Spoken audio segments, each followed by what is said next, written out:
EPC гэдэг том тендерүүд зарлагдж байгаа.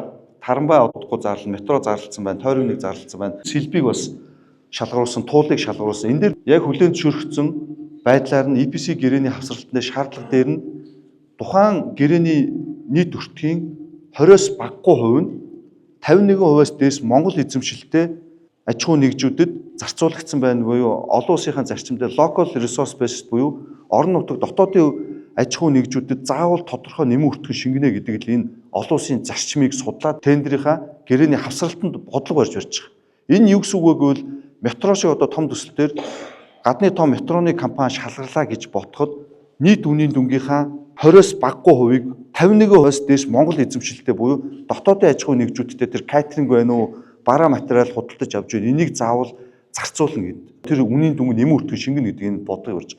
Энэ өөрөө нүб болон олон улсын байгууллагууд хөгжиж буй орнууд дээр төсөл хөтөлбөрийг зарлахдаа барьдаг жишг бодлого, жишг дүн хувь.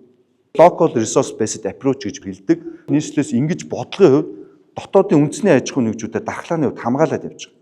Том EPC тендерүүд дээр.